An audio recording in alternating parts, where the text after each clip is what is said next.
آج کا جو ٹاپک مجھ کو دیا گیا ہے وہ ہے emotional intelligence in Islam.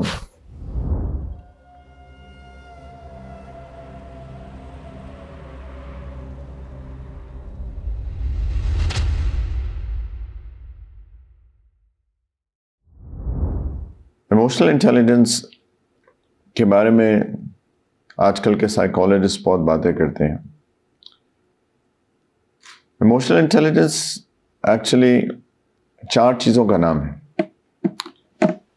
Number 1 self awareness, number 2 self management, number 3 social awareness and number 4 is relation ship management. اگر آپ اس کا چارٹ دیکھیں تو basically it starts with self awareness, اپنے بارے میں جاننا۔ تو اگر اس کا چارٹ دیکھیں تو پہلے سیلف اویئرنیس، اپنے بارے میں جاننا، اس کے بعد اس سے 2 آف شوٹس نکلتی ہیں۔ نمبر 1 سیلف مینجمنٹ، اور اس کے ساتھ ہی along with that is social awareness، اور پھر دونوں چیزیں ملا کر once we have the self management and the social awareness, it brings down it takes it down to relationship management۔ اللہ تعالیٰ نے ہمیں 2 چیزیں دی ہیں ایز اے انسان، as a human being. Number 1 تو ہمارا انٹیلیجنس ہے، عقل، شعور۔ اللہ تعالیٰ نے ہم کو 2 چیزیں دی ہیں، ایک انٹیلیجنس ہے، ہماری عقل ہے۔ عقل انسان کو انسان بناتی ہے بیسکلی، رائٹ۔ انسان اور جانور کے اندر فرق ہی عقل کا ہے، شعور کا ہے۔ اگر انسان اپنی عقل کا استعمال نہ کرے تو انسان اور جانور میں کچھ زیادہ فرق رہ نہیں جاتا۔ جانور بھی کھاتا ہے، جانور بھی پیتا ہے، جانور کی بھی اولاد ہوتی ہے۔ اگر انسان بھی صرف کھانے پینے اور اولاد پیدا کرنے کے لیے اپنی زندگی کا مقصد سمجھے تو what's the difference between an animal and a human being؟ یہ جو عقل ہے اللہ نے انسان کو دی ہے، یہ بہت ہی قیمتی چیز ہے، اور اسی لیے اللہ تعالیٰ چاہتے ہیں کہ ہم علم حاصل کریں، کہ ہم انسان بنیں۔ پہلی وحی جو آئی تھی کون سی ہے؟ پہلی وحی اقرأ بسم ربک الذی خلق، کہ پڑھو اپنے رب کے نام سے جس نے تخلیق کیا۔ تو پہلی وحی ہی اقرأ کی ہے کہ پڑھو، قلم کا استعمال کرو۔ اقرأ بسم ربک الذی خلق، خلق الانسان من علق، اقرأ وربک الاکرم الذی علم بالقلم۔ اس رب نے تمہیں قلم سے علم سکھایا۔ تو علم سیکھنا ایک انسان کو انسان بناتا ہے، عقل کا استعمال۔ انسان کی جو کوگنیٹو فنکشنز ہیں، جو عقل کا استعمال ہوتا ہے، اس کا جو معیار ہے، اس کو دیکھنے کا کہ کتنا ایک بندے کے کوگنیٹو فنکشنز کام کرتے ہیں، اس کو کہتے ہیں آئی Q levels, right? Intelligence quotient, اس کا آئی کیو کتنا ہے، اس کا آئی کیو زیادہ ہے، اس کا آئی کیو کم ہے، اس کے کوگنیٹو فنکشنز جو ہے وہ زیادہ بہتر رسپونڈ کرتے ہیں ورسز دوسرے بندے کے۔ تو انسان کا جتنا آئی کیو ہوتا ہے اتنا زیادہ وہ اپنی عقل کا استعمال کرتا ہے، اتنا زیادہ وہ اس کو اپنے آپ کو ایک بہتر، ایک پروڈکٹیو انسان کے طور پہ معاشرے میں زندگی گزارتا ہے۔ Interestingly I Q levels of course different ہوتے ہیں، نو ڈاؤٹ اباؤٹ دیٹ، اور اس کو بہت زیادہ چینج بھی نہیں کیا جا سکتا، کچھ پالش کیا جا سکتا ہے۔ ایک بندہ ہو سکتا ہے اس کے آئی کیو لیولز اچھے ہوں، لیکن اگر وہ اس کو پالش نہیں کرے گا، اگر وہ اس کو استعمال نہیں کرے گا تو اس کے جو آئی کیو لیولز تھوڑے سے ہیں نا وہ بھی ڈاؤن ہو جائیں گے۔ تو اس کو تھوڑا سا پالش کر کے انسان اس کو اوپر کر سکتا ہے، لیکن پھر بھی اس کے لمیٹڈ آئی کیوز ہوتے ہیں۔ میرا آئی کیو ہو سکتا ہے آپ کے آئی کیو سے بہت کم ہو، اٹس اے پاسبلٹی۔ ٹھیک ہے، میں نے تھوڑی سی محنت کی، اور محنت کرنے کے بعد میں نے اپنے آئی کیو کو پالش کر کے، اگر یہاں تھا تو تھوڑا سا پالش کر کے بہتر لے گیا۔ لیکن ایک ہوتی ہے گاڈ گیون چیز، اس کو عربی زبان کے اندر کہتے ہیں کہ کوئی چیز وہبی ہوتی ہے یا کسبی ہوتی ہے۔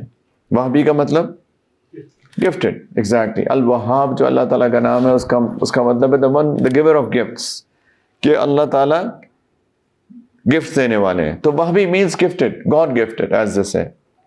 سو کچھ آئی کیو لیولز کچھ گاڈ گفٹڈ ہوتے ہیں، کچھ کسبی ہوتے ہیں۔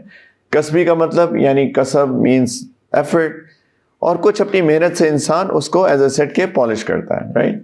جو انسان کا ایموشنز ہیں وہ تقریباً ہر بندے کے اندر more or less برابر ہوتے ہیں, اس کو میئر کرنے کا جو اسٹینڈرڈ ہے اس کو کہتے ہیں EQ levels, emotional quotient, right, کہ اس کا EQ لیول کیا ہے.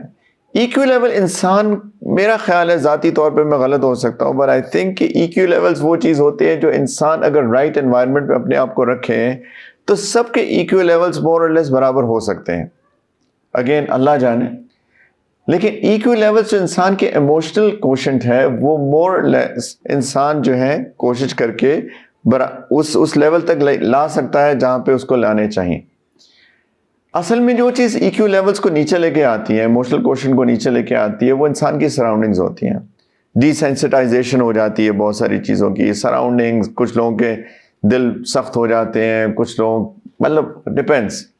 اینی وے, سو میں واپس آتا ہوں کہ ایموشنل انٹیلیجنس 4 چیزوں کا نام ہے, اور اس ایموشنل انٹیلیجنس کو میجر کرنے کا جو اسٹینڈرڈ ہے اس کو EQ لیولز کہتے ہیں. So first need to understand what is EQ versus IQ. تو اگر ہم واپس چلے جائیں ایموشنل انٹیلیجنس کی, ہم نے کہا تھا کہ 4 کمپوننٹس ہیں. کون کون سے 4 کمپوننٹس ہیں, کون یاد کرائے گا مجھے؟ Number 1 self awareness, exactly. Number 2 self management. Number 3 social awareness. And number 4 is relationship management. ماشاء اللہ, میں تھکا ہوں, آپ لوگ جاگ رہے ہیں ماشاء اللہ. ایسے میں ابھی ٹریول کر کے تقریباً ابھی پہنچا ہوں, and I am trying to acclimatize myself to Islam Abad environment. اس لیے میں نے چائے منگوائی تھی لیکن دیر سے آئی چائے. Anyway, انشاءاللہ آپ کی انرجی مجھے انرجی, میری انرجی بڑھائے گی, ٹھیک ہے. یہ آج کل کے سائیکالوجسٹ بات کر رہے ہیں. ہمارے نبی کریم علیہ الصلوۃ والسلام نے یہ ساری باتیں آج سے 1500 سال پہلے کہی ہیں کہ اپنے EQ لیولز کو اوپر کرو, کیونکہ انسان, جیسے میں نے کہا کہ انسان کی عقل انسان کو انسان بناتی ہے, پلس انسان کے جو ایموشنز ہیں وہ بھی انسان کو انسان بناتے ہیں. ایموشنل انٹیلیجنس ہوتی کیا ہے؟ 4 کمپوننٹس کی تو ہم نے بات کر لی, لیکن اگر آپ ان 4 کے اوپر غور کریں تو اصل میں کیا چیزیں ہیں ساری؟ اصل میں یہ چیزیں جو ہیں, یہ 4 چیزیں جو ہیں, انسان کے اپنے ایموشنز پہ ایک نظر رکھواتی ہیں, اور سیکنڈلی دوسروں کے ایموشنز پہ نظر رکھواتی ہے. Self awareness, self management, social awareness, and then relationship management. تو اسی سے پتہ چل جاتا ہے کہ ایموشنل انٹیلیجنس کیا چیز ہے. انسان کے اپنے جو جذبات ہیں, اپنے ایموشنس ہیں, اس پہ ایک نظر رکھو, اور جو دوسروں کے جذبات اور دوسروں کے ایموشنس ہیں اس پہ ایک نظر رکھو, اور ان کے کمبینیشن سے ایک ہیلتھی ریلیشن شپ قائم کرو. Right, that's what it is. جیسے میں نے کہا کہ ہم سائیکالوجسٹ آج یہ باتیں کر رہے ہیں, لیکن ہمارا دین یہ ساری باتیں 1500 سال پہلے ہم کو سکھا رہا ہے. So let's take them one by one انشاءاللہ.